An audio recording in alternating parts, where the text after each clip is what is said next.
उज्जवल जी ऐसे ही पूछ रहे हैं व्यक्तिगत, आपके परिवार में और कौन कौन है? सर मेरे परिवार में मेरे पापा है, मम्मी है और मेरी छोटी बहन और मेरी दादी है।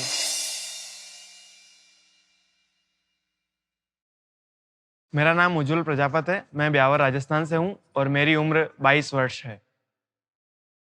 मेरे पापा लेबर वर्क का काम करते हैं।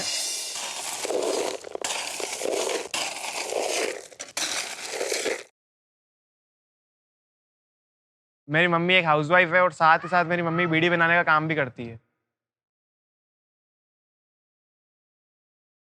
जो मैं बीड़ी बनाने का काम करती हूँ, दिन भर में जैसे हम 700-600 बीड़ी बनाते हैं, तो क्या करें, थोड़ा बहुत हाथ खर्चा निकल जाए, दूध दूध के पेशे आ जाए, तो इसलिए अभी करने लगी हूँ मैं। मेरे पापा की इनकम तो बहुत कम है, लेकिन वो शराब भी पीते हैं। जो पैसे सेविंग में जाने चाहिए थे, वो मेरे पापा की ड्रिंकिंग में जा रहे थे। तो वो दिन भी हमने देखे हैं जब मतलब हमको उधार लेके दूध लाना पड़ता था, उधार लेके राशन आता था, गैस की टंकी खत्म हो जाती थी, घर में गैस ही नहीं था खाना बनाने के लिए, और तब लगता था कि है ना, मतलब दुनिया में सब कुछ खत्म हो गया है, इस जिंदगी में आए ही क्यों है, अगर नहीं आते तो ही बढ़िया रहता।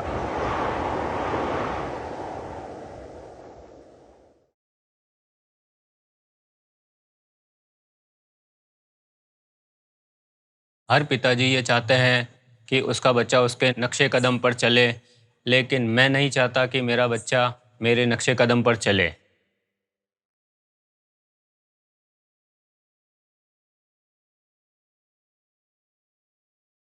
उस टाइम दादी को जब ये बात पता चली कि 1.5 लाख का लोन है, मेरी दादी की जितनी भी सेविंग्स थी, उस सेविंग को सारा लोन उतारने में लगा दिया था। मेरी दादी मटके बेचने का काम करती है। मैं इतनी गरीबी काटी होगी, मैंने कभी गरीबी का ध्यान नहीं दिया है। मैं आगे से आगे चाहे ठेला चलाती हूँ, चाहे मैं मजदूरी करने गई, किसी के खाना बनाने गई, पर इनको भूखा नहीं रखा और इनको प्यासा नहीं रखा। इतनी तो भगवान से मायना रखती हूँ मैं कि मेरे परिवार में दुख नहीं होना चाहिए। मेरे में भले दुख हो है, पर मेरे परिवार को मैं कभी दुख नहीं देखना चाहती थी।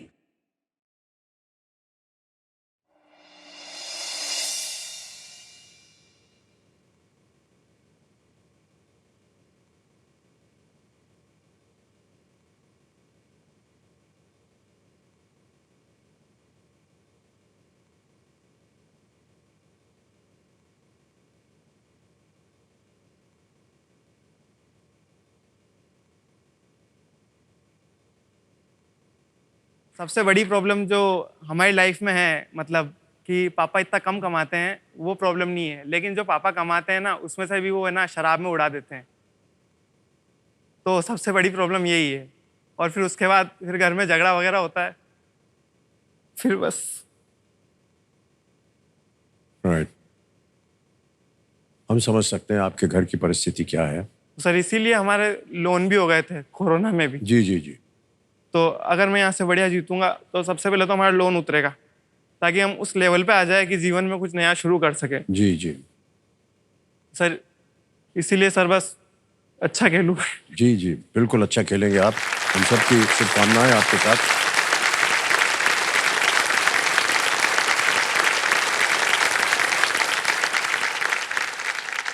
कोई भी शख्स जो है कोई भी काम करे वो छोटा नहीं होता है। और ऐसा मान लेना कि आपके पिताश्री जो हैं वो लेबर काम करते हैं, इस बात की चिंता हमें है, वो अल्कोहलिज्म, जी सर, शराब। सबसे बड़ी प्रॉब्लम यही है सर। और बहुत सी ऐसे अब जगहें बन गई हैं जहां पर अल्कोहलिज्म को रोका जा सकता है। हम उम्मीद करते हैं भाई साहब कि आप यहाँ से इतनी धनराशि लेकर के जाएं कि ये उस इलाज में भी लगाया जाए। सर मजदूरी का काम बहुत मेहनत का काम होता है, मतलब ईंटें उचाना, वो ऊपर से पापा अगर शराब भी पीते तो उनका वो बॉडी जो सर बहुत वीक हो गया है अब सर, कमजोर। क्या वो इस हालत में नहीं है कि सर अब वो और मतलब काम कर सके? नहीं, मैं उम्मीद करता हूँ भाई साहब कि आज आप यहाँ से इतना जीत करके जाएं कि आपके जो पिता हैं उनको वो लेबरर का काम न करना पड़े। जी सर। और आपके घर में जो है वो खुशहाली रहे। जी सर। ऑलराइट, एक बार जोरदार तालियां बज जाए इनके लिए। ऑलराइट, तो आपने कहा कि आप एक स्टूडेंट हैं, क्या पढ़ रहे हैं इस समय? सर मैंने इस वर्ष एमए हिंदी साहित्य से किया है और मैं वर्तमान में सर सिविल सेवा परीक्षा की तैयारी कर रहा हूँ। मेरा सर अभी एक अटेम्प्ट हो गया था जून में, लेकिन उसमें मैं मैथ्स में फेल हो गया था। मतलब सीसेट का जो पेपर होता है ना, हाँ जी जी जी। उसमें फेल हो गया था। तो कोशिश करते रहिए, ऐसी कोई बात नहीं तो सर। सर और फिर उसके बाद अच्छा रहा, नहीं हुआ, तभी तो यहाँ आया हूँ। प्ले अलोंग खेला ना मैंने उसके बाद, ओह। अभी उसके बाद यहाँ सिलेक्ट हो गया और पहले दिन ही और सीट पे आ गया मैं। बहुत बहुत बधाई आपको उज्जवल जी। ऑलराइट। सर मैं 2 लाइनें बोलना चाहूँगा। मंजिल मिल ही जाएगी भटकते भटकते, मंजिल मिल ही जाएगी भटकते भटकते, गुमराह तो वो है जो घर से निकले ही नहीं। ओहो, ओके।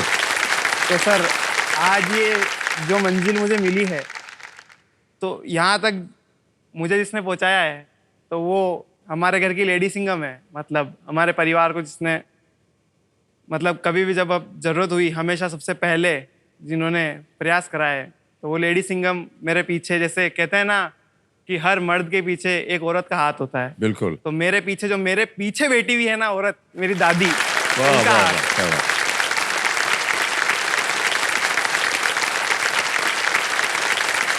कजन्स ग्रुप है मेरा, मतलब बड़े पापा के 2 लड़के हैं मेरे, और ये दीदी आए हैं, इनके एक और सिस्टर है।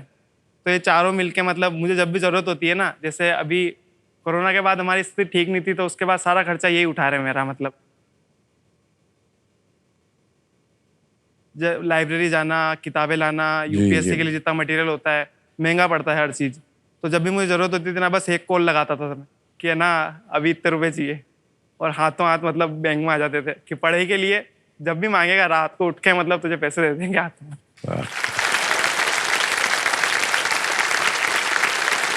आपकी कहानियों में बहुत प्रेरणा दिखती है हमें, और उसी प्रेरणा और दादी के आशीर्वाद से आज आप यहाँ आए हैं और इतना सुंदर खेल खेल रहे हैं। कई प्रश्न जो थे वो काफ़ी कठिन थे, लेकिन आपने उसका सही उत्तर दिया। और आप अपने आप को और भी शिक्षित करें, आगे बढ़ें, और जहाँ भी आपकी मंजिल है उसे आप पाएं। जी सर। इस अवसर पर मैं एक बता देता हूँ आपको कि मदिरालय जाने को घर से चलता है पीने वाला।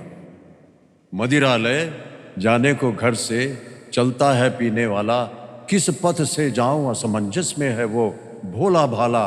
अलग अलग पथ बतलाते सब, अलग अलग पथ बतलाते सब, पर मैं ये बतलाता हूं कि राह पकड़ तू एक चला चल, पा जाएगा मधुशाला। आप भाई साहब, आपने एक राह पकड़ लीजिए, आप पहुंच जाएंगे अपने लक्ष्य तक। जी सर। सर एक क्वेश्चन मैं पूछना चाहता हूँ आपसे कि सर आपकी लाइफ में भी कभी कोई डाउनफॉल आया था क्या, और आया था तो आपने उससे कैसे उभरे थे आप? सर प्रतिदिन आता है। प्रतिदिन आता है। जो लोग घुड़सवारी करते हैं ना, जो घोड़ा चलाते हैं, कई बार गिर जाते हैं। ये एक चीज मानी हुई है कि अगर आप घोड़ा चलाते हुए गिर जाते हैं तो वापस उसी वक्त घोड़े पर वापस चढ़ जाना चाहिए, क्योंकि वो आपको एक शक्ति देता है कि आप चलने के लिए तैयार हैं। बहुत से लोग गिर जाते हैं, पड़े रहते हैं, नहीं, आप घोड़े पर वापस चढ़ जाना चाहिए। तो कई बार देखिए जीवन में बहुत सारे ऐसे आते हैं, कोई ऐसा इंसान नहीं है जिसके जीवन में प्रॉब्लम ना आया हो, संकट की घड़ी ना आए हो, लेकिन वो अपना राह पकड़ तो एक चला चल, पा जाएगा इंशाल्लाह। जी सर। एक राह पकड़ के चलते रहिए, एक न एक दिन आपको अवश्य मिलेगी। जी जी सर। प्रयत्न कीजिए, आपने जैसे प्रयत्न किया आज देखिए 6,40,000 आप जीत गए हैं। वाह, बहुत बहुत बधाई। आपके और आपके परिवार का जीवन जो है वो हो सकता है साधारण है, आज के बाद नहीं होगा सर। और जितने लोग आपका कार्यक्रम देख रहे हैं, सार्वजनिक हो गए आपकी बात, बड़ा गर्व करेंगे वो आपके ऊपर और आपके परिवार पर, इतना मैं निश्चित रूप से कह सकता हूँ। बहुत बहुत बधाई आपको उज्जवल। धन्यवाद। आप इसी तरह मुस्कुराते रहिए बस। ओके।